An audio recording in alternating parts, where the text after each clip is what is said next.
अक्टूबर आने ही वाला है, पॉलिटिकल पार्टी में आप लोग टर्न आउट होने वाले हैं। क्या होगा, कैसा स्ट्रक्चर होगा जन स्वराज का? क्या ये एक पॉलिटिकल रेवोल्यूशन होने वाला है बिहार में? क्या कहेंगे इसके बारे में आप?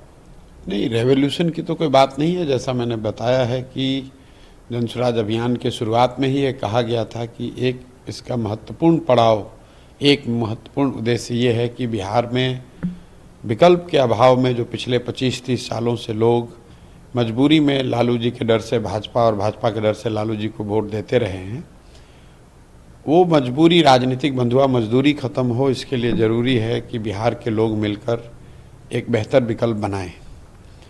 और वो विकल्प जब बने तो वो विकल्प किसी व्यक्ति का ना हो, जाति किसी परिवार का ना हो, बल्कि बिहार के उन सारे लोगों का दल हो जो मिलकर इस दल को बनाना चाहते हैं। तो 2-2.5 साल के बिहार के इस अभियान के एक चरण की एक तरह से आप समझिए कि समाप्ति हो रही है, और उसका प्रतिफल है कि 2 अक्टूबर को बिहार में 1 करोड़ से ज़्यादा लोग मिलकर इस दल का नींव रख रहे हैं।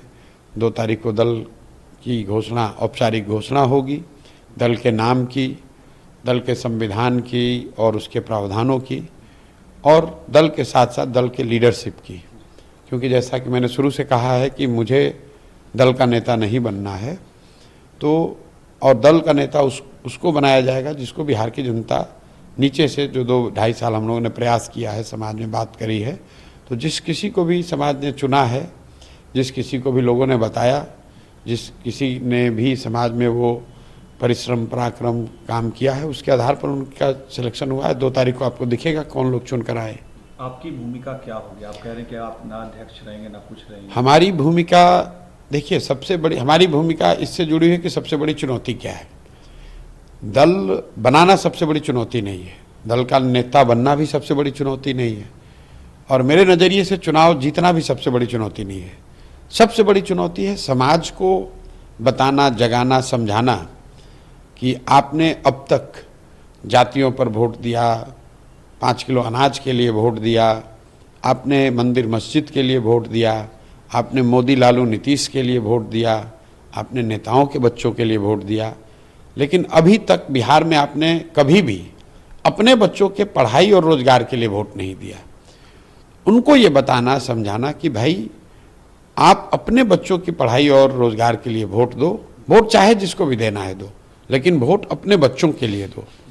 तो ये जो जिम्मेवारी मैंने ली है, उसके तहत मैं पैदल गांव-गांव जाता हूं, लोगों को समझाता हूं, और वो यात्रा रुकेगी नहीं। वो यात्रा इलेक्शन से नहीं जुड़ी हुई है, वो बिहार के सुधारने के मेरे संकल्प से जुड़ा हुआ है, और यात्रा तब तक चलती रहेगी जब तक बिहार के लोग ये समझ न लें, बिहार के लोग इस परिकल्पना से जुड़ न जाएं, और जुड़कर अपने बच्चों के लिए एक बेहतर व्यवस्था न बना लें। दल बन जाएगा, दल की लीडरशिप आ जाएगी, वो लोग दल को चलाएंगे। मैं जो काम पिछले 2 साल से कर रहा हूँ वही काम आगे करूँगा। मैं अभी अररिया, सुपौल के इलाके में पैदल चल रहा हूँ।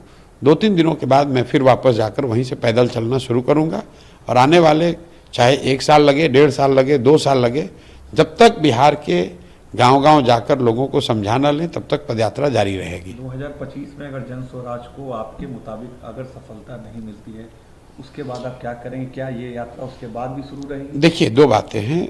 मेरा जो संकल्प है बिहार को सुधारने का, वो जन स्वराज की चुनावी सफलता और विफलता से नहीं जुड़ा है।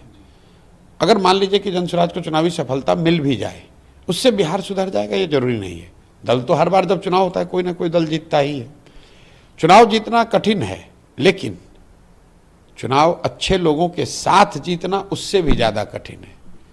तो मेरी भूमिका है कि जन स्वराज एक ऐसी व्यवस्था बने जो अच्छे लोगों की, सही लोगों की व्यवस्था हो, जो जब जीत कर आए तो सिर्फ विधायक और सांसद बनाने वाली मशीनरी न बने, बिहार के लोगों के जीवन में परिवर्तन लाने वाली व्यवस्था बने।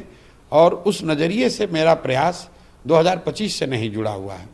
जैसे अभी दल बन रहा है, फरवरी-मार्च के महीने में दल का एजेंडा जारी होगा, जो बिहार के सुधार का ब्लूप्रिंट है, विजन डॉक्यूमेंट है, वो जारी होगा।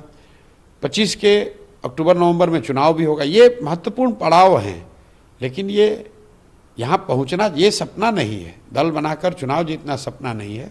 सपना तो ये है कि एक ऐसा बिहार बने जहां हरियाणा, पंजाब, महाराष्ट्र, गुजरात से, अन्य राज्यों से लोग आकर रोजी रोजगार करें, उतना उन्नत, उतना विकास, उतना विकसित बिहार बने, वो सपना है और उसके लिए प्रयास जारी है।